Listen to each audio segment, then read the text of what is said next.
know why I feel this way. Every day I wanna run away. I think I'll go back to that place I stay. Play on the server the TimeShot way. Hello, people. It's Poet. We are back on TimeShot. I just wanted to update the map here. This is the map from Spawn. Periodically, I go and grab my maps and update them to how I have them. I didn't realize until I really saw the map here that I hadn't finished this pathway all the way. I guess it's true, I haven't. But I don't really have anywhere to go at this point. Like, do I do something with this pool here? Do I take the pathway and, like, curve it back around? Or do I just leave it here? Or I don't know what to do with it. But I just wanted to update the pathway so that it looks a little bit more significant on the map. And so that's one of the things that I do on the server quite regularly, is when I've built something anyway, I will go and modify the map that's at spawn, because I feel like I have the responsibility to update those kinds of things. This block, I've walked past it a number of times and it just isn't accepting grass. I don't know why. Take it. Take the grass. These ones don't, obviously, because they're coarse dirt, but why is that one not spreading? I guess because I just haven't been in this area very often, and I guess nobody else really has either, so unloaded chunks and the like. Alright, so today I wanted to talk about a variety of things. Number one is that the Patreon payments were processed. They were, in fact, processed now. And lesson learned. There were a few people who they had pledged an amount, and for whatever reason, it doesn't tell me the reasons, and that's fine. I don't really need to know. But for whatever reasons, it doesn't process. And in one of the cases, it was like, I don't mind that I've done it, but in one of the cases, it was one where I had already given one of the rewards out, and I don't mind that I did it at all. And in fact, just because the payment failed once, it doesn't mean that it won't be fixed again later. Like, there's a lot of things that could happen, so I'm not really all that concerned about it. I think this map here has to be updated too. But actually, I'll hold on to it because I'm going to be working on that today. So I might as well keep it. But anyway, lesson learned that I really have to wait. I don't know what this is. Should I be showing it on camera? Why is there a big, like, SS Anne style Pokemon boat here? Or something being built like that? I don't get it yet. I don't get it. Anyway, lesson learned that, yeah, I can't really give out any of my patron awards until really it's been processed.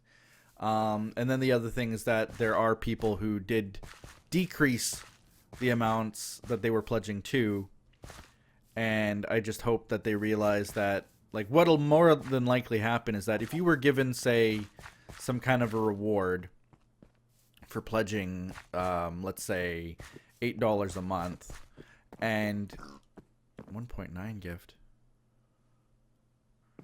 Oh, hi, pig. You still like carrots? Oh, I thought that they didn't like carrots anymore. I thought they were all about beets now. Anyway, if they pledge like $8 and then they reduce it the next month to $1, then after 1 month, like, they'll get their rewards, but after 1 month, I'll remove whatever other tier rewards they were getting. Like, I'm not going to continually give them the higher tier rewards if they reduce it, you know? Like, and I hope that they realize that. So I'm mentioning it here just in case as well. What else do I need here? You know what? These shears are really upsetting to me. Because I thought, like, oh no, you can't put silk touch on shears. And then someone, I think in Edson's stream and someone in the TimeShot chat also was like, what is this? Oh, pirates. Someone was also like, oh yeah, you can't put silk touch on shears anymore because it's useless. You can get cobweb from all shears now, which makes so much sense and how it should have been done in the first place. But these are basically useless. The nice thing, I guess, is that they can dig up other things, but they take durability now. So like if I dig up this block, you see, look, it's been used. Same with glass. If I break a piece of glass, don't have one to show, but it will take durability for glass and things like that now too. So they're basically useless. They're useless. Iron ore. Should cook that up. Got some of that. Got that. Pants. My helmet is like about to break. Kind of disappointed with it. I will take some of some of these, I guess. And maybe more. And then I need usually like roof blocks. So if I'm using oak, I usually go with like, say I used oak here, and then for the rest of the build I used, this is dark oak? I don't think this is spruce, is it? What is this? What are you? I'll find out. Dark oak, yeah, okay. So dark oak. Did you know that you can't spam ender pearls anymore? Like if I throw one, I was holding right click there, but I only threw the one. You can see the little cooldown meter on the bar itself. Like watch when I throw it. See how it moves downwards? It's kind of cool. What is this? Frost Walker. Huh? What in the heck is Frost Walker? I don't even know what Frost Walker is. I've got Depth Strider. Can I put Frost Walker on something that has Depth Strider? I know I won't be able to right now because I only have 4 levels, but Depth Strider. No, it completely removes it. Completely removes it, whatever it is. Frost Walker 2. Curious. Curious. Unbreaking. Those are almost broken. Unbreaking. Got all these boots here and nothing really good. I gotta... Apparently the end farm is destroyed now. It's like broken. Because mobs inside of minecarts die. And the endermite that we had was in a minecart. And it died. So there's that. So we basically can't cheat in levels anymore. Which is alright. It's just it takes a million years longer to get anything. So let's see here. Little house here. I'm thinking maybe I don't know. What size of house should I build? The typical 7 by 11? I think that's what they usually are. I've literally done nothing this episode so far. What are you? You're 7 by 11? 1, 2, 3, 4, 5, 6, 7, 8, 9, 10, 11, 12. 12? This one's got to be 11. 1, 2, 3, 4, 5, 6, 7, 8, 9, 10, 11. Yes. By 1, 2, 3, 4, 5, 6, 7. Yes. Typical house build is 7 by 11, just in case you didn't know. Easy to remember because of the convenience store chain. 7-Eleven. You dead. There we go. So let's see. What else did I have to talk about? So the patron thing. I wanted to talk very briefly. Like I'm not going to get into it because I could talk probably an hour on the topic of depression, but I wanted to kind of just, you know, make a comment about it.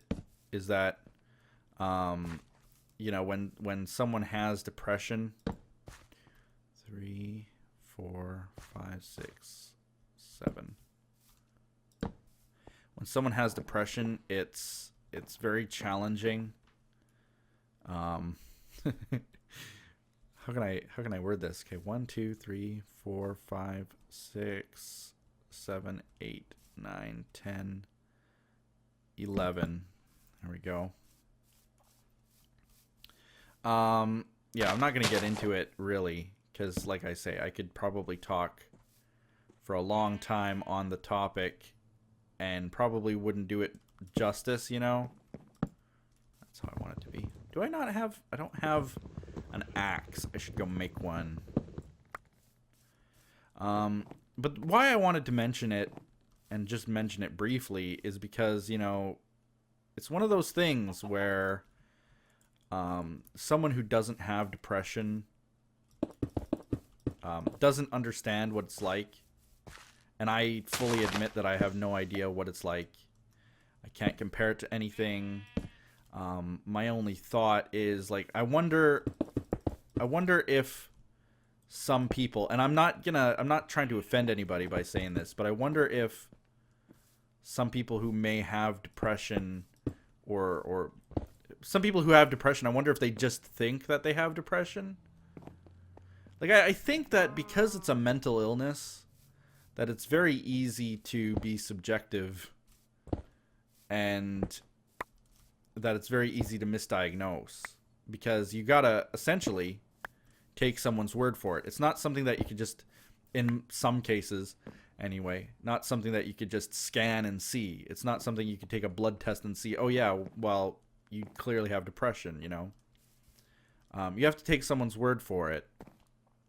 And I wonder sometimes if the depression that they feel is like the result of something, or if it's something that they can't control, or what have you. Like, this is something that I just don't know. And there we go. Footprint for a building. Ta-da! Just like that, actually. But I think like that, like that. And the reason I mention this isn't to offend anybody, obviously, but, you know, I was just thinking about this, is that there were times in my life, especially when I was younger and I was in school, and, you know, there were times where I was depressed. I felt depressed.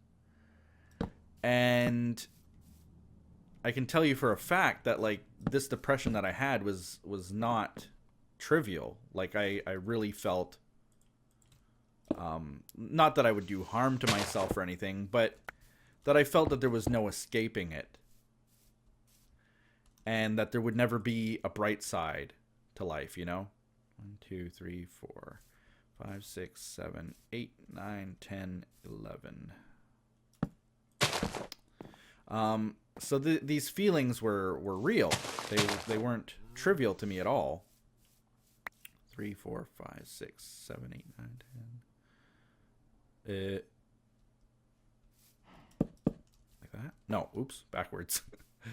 I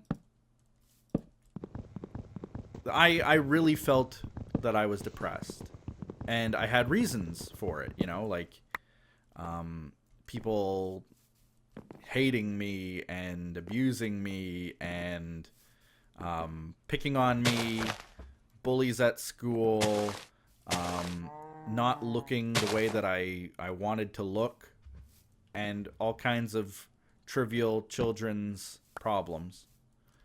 But to me, it mattered quite a bit. You know, like when you go to school for, let's say, 9 years straight, and every single day for 9 years straight that you're in school, you either get beat up or picked on. Like, that's, to me, that means something. That's something pretty serious. And you can feel pretty bad because of it, you know? So I felt depressed. I felt really, really upset with myself, with everything. And, you know, I got to wonder, like, I felt this way, but was it something more serious? I did get over it. I learned through lots of hard work, basically, that my life did have worth, and that I did have worth, and that the things that I thought mattered, the things that I really dreaded every single day for years and years and years, had no meaning in my life. You know, like, you just, whoa, what? I get just ender pearled straight through the building. You learn and realize quite often when you grow up that the things you really found trivial while growing up, they mattered so much, but they really shouldn't. But I mean, I was pretty depressed because of this.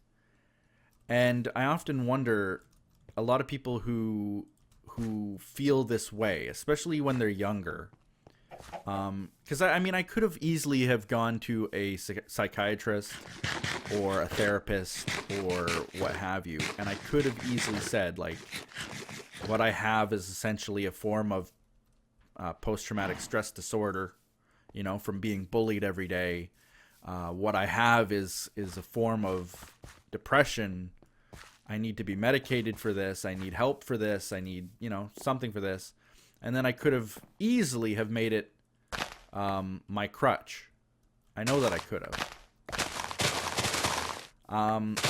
And then it comes to the point where if I had been relying on medication or support in that way from childhood, would I have ever gotten over these things myself? Would I have overcome them myself? Or would I have assumed that it was the drugs? Would I still be relying on the drugs? And I'm not just talking about drugs, but also, like, you know, the therapy and that kind of thing. And it's one of those things where I just was wondering, from a personal standpoint, like, I wonder if there are people out there who get this kind of support and kind of help, and ultimately do have the strength within them somehow, especially in later years, to overcome it themselves, but don't realize it. So, I mean, like, I don't think I'm being offensive in saying that. I know that people do get touchy about it. Anytime you may criticize, you know, well, you really don't have depression, why don't you cheer up? You know, that kind of, nothing makes someone with depression feel worse than when you say a comment like that. And I don't intend to say that at all. I'm just speaking, like, from myself, because, you know, if someone would have said to me when I was younger, I covered this up for a reason. Now I'm uncovering it for no reason. If someone had said to me when I was younger, well, why don't you just cheer up? I would have probably snapped at them, you know, like, I can't help feeling the way that I do. I can't help feeling like crap every day. But ultimately I did get over it. So it's one of those things where, do I use my strength as an example of what people could do while knowing that everyone's different? It's one of those things where I just don't know. Like, I obviously do know that people have depression. There are people with depression, especially clinical depression, that they cannot overcome without some support, some help in some way. I don't necessarily know if drugs are the answer, but clearly there are different forms of support that they could get. Let's build one right here. How many blocks apart should they be?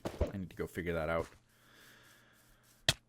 So I just that's just something that's been on my mind. I don't really want to spark a discussion about it necessarily, but it's just been something that's been on my mind, is that, you know, I wonder how many people are out there getting this kind of support, who have the power and ability within themselves to help themselves.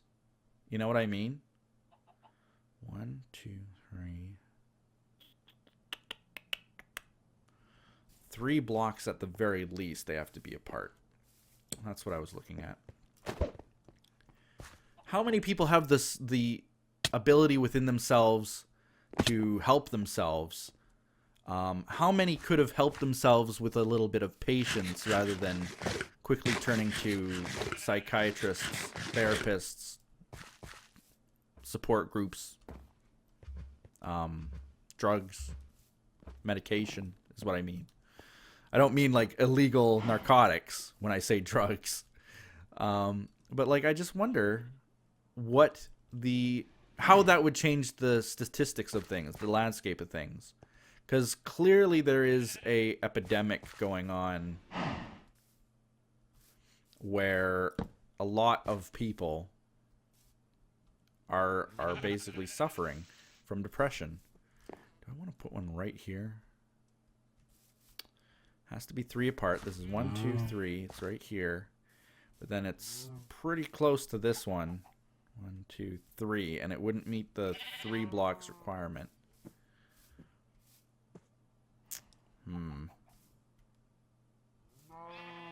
No, I can't fit one there. Can't fit a house there. 1, 2, 3. So I can fit one right there. 1, 2, 3.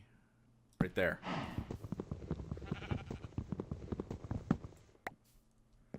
And then so. Like so.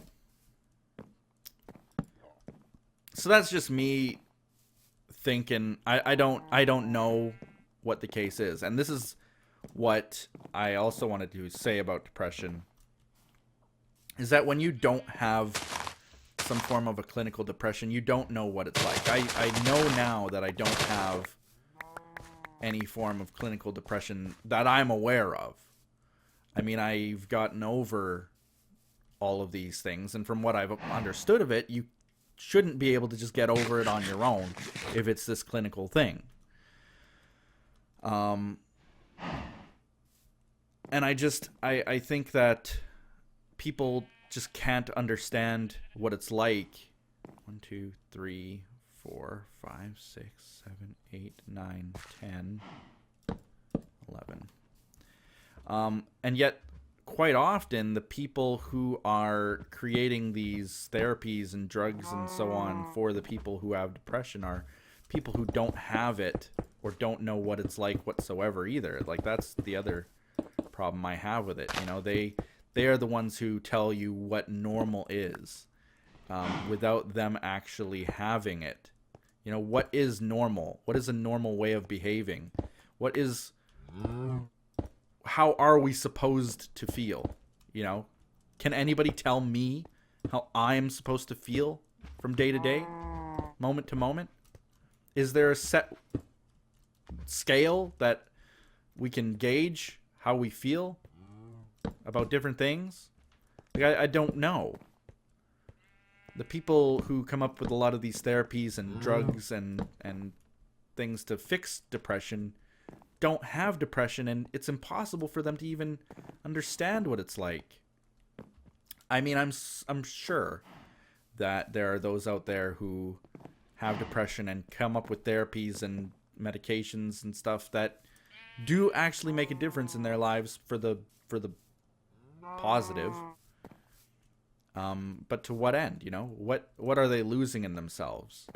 I look at close friends of mine. I won't mention any names, but you know, those who have been medicated, saying to me quite open and honestly that they've lost a part of themselves. They lose a part of themselves when they're on medications that they can't get back.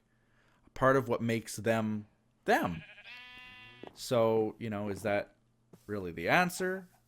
Is it because it was developed by someone who has an ideal normalcy that we really shouldn't have? I don't know. It's one of those things where I don't know that we'll ever have a solid answer.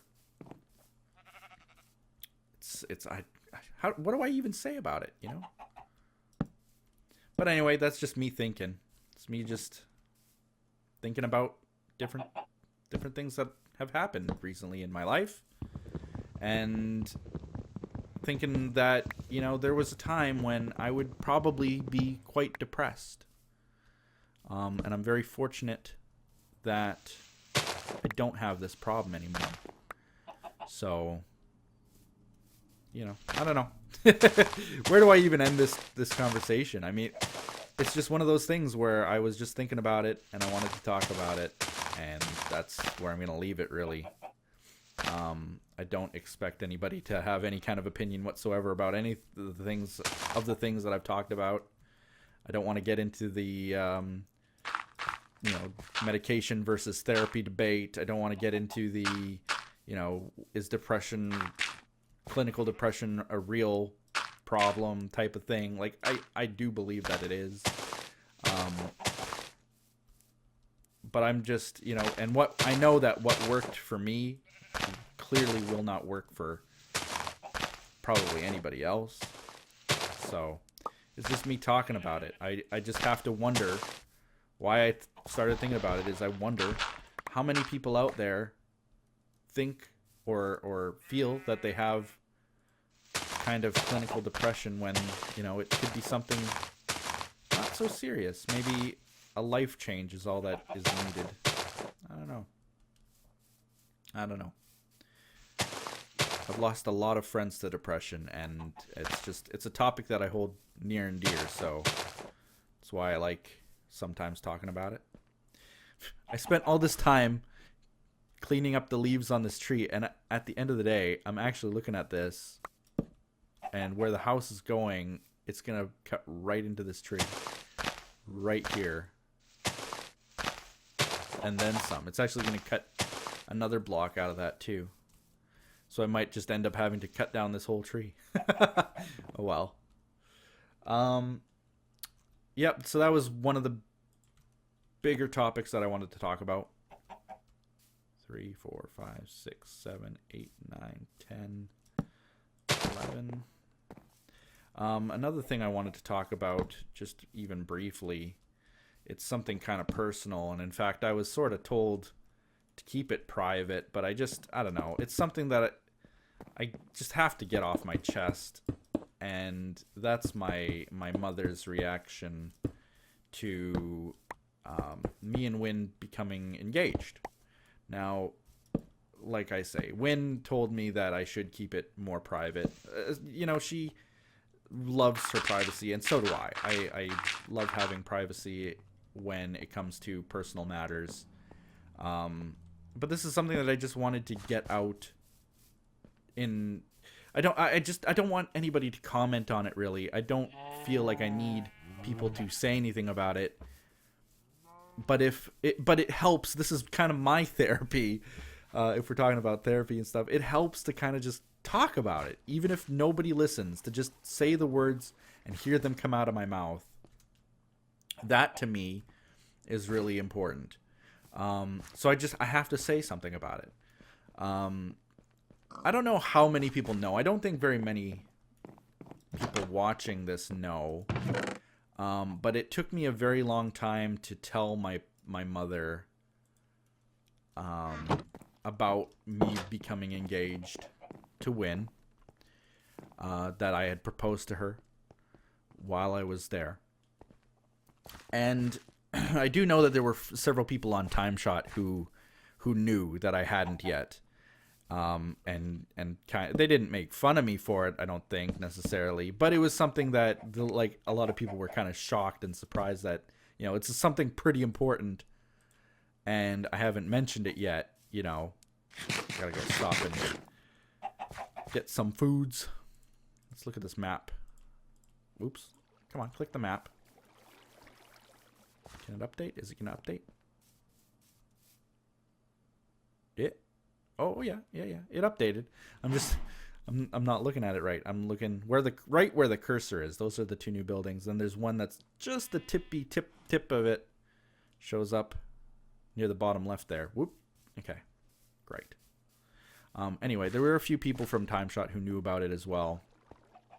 And the general consensus is that, yeah, you should tell her, obviously, like right away. It's something pretty important to tell your parents. In fact, most people are really thrilled and happy to tell their parents that they're engaged now, and that's something that that I should be proud of. And I was. I love Wyn to death. She is everything to me.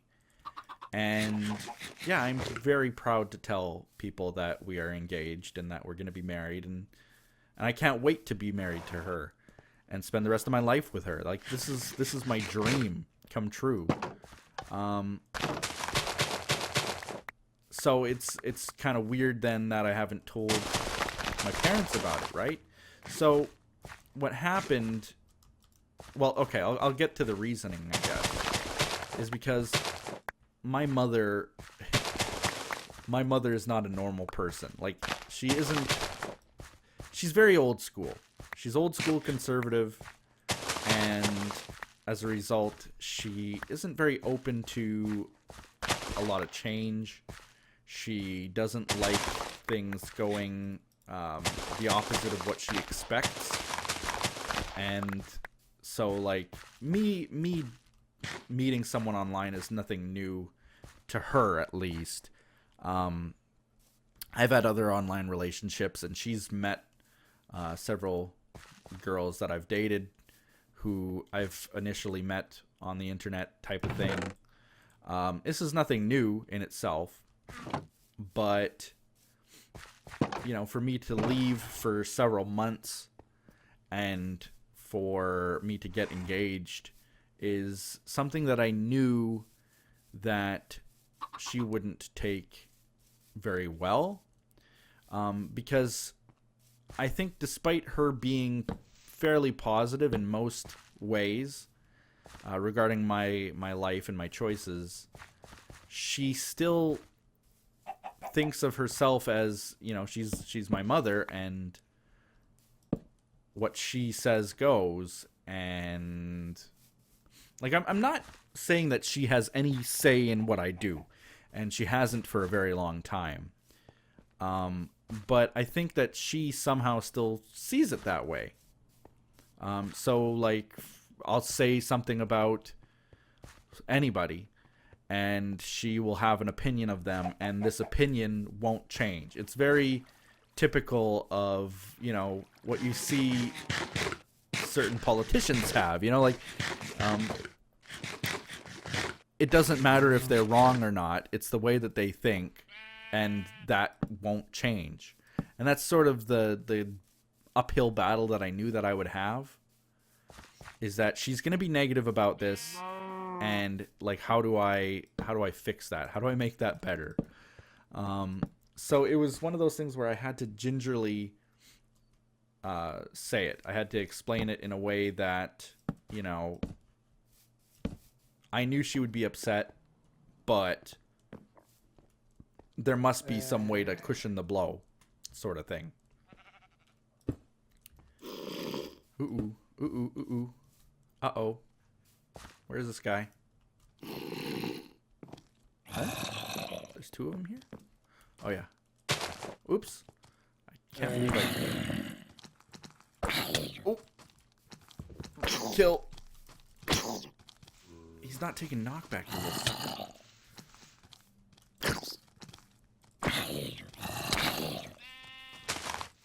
I know that I'm not supposed to spam click, but how do you knock them back? You can't even hit them if you don't let it cool down now. That is ridiculous. That means that the knockback, you have to, like, just continually back up, I guess. That is nuts. 1.9 mobs suck. Combat update. Give me a break. Let me knock back a zombie so that he doesn't walk right into my face, please. Thanks. Anyway, it was something that I knew would go badly, and that's why I waited as long as I did to tell her, because I just knew that this means a lot to me. It's the biggest moment of my life thus far. It's something very special to me. It's something that I care about a lot, and I didn't want it to be a negative thing.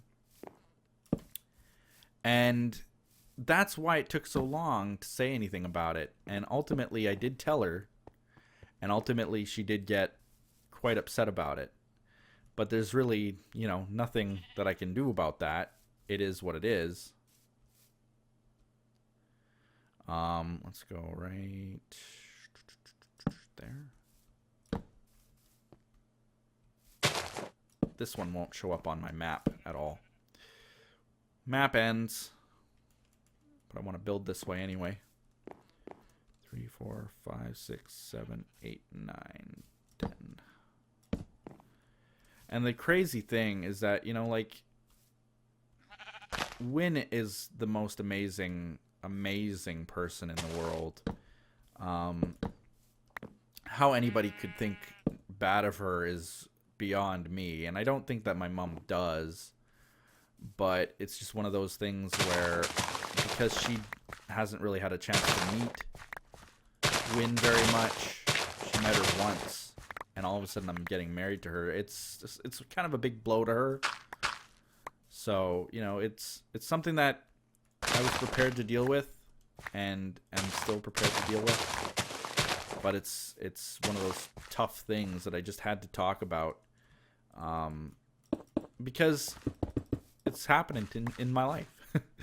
Because it's happening, that's why I had to talk about it. That, it's quite upsetting when you have some wonderful news to tell your parents and you feel like you just can't.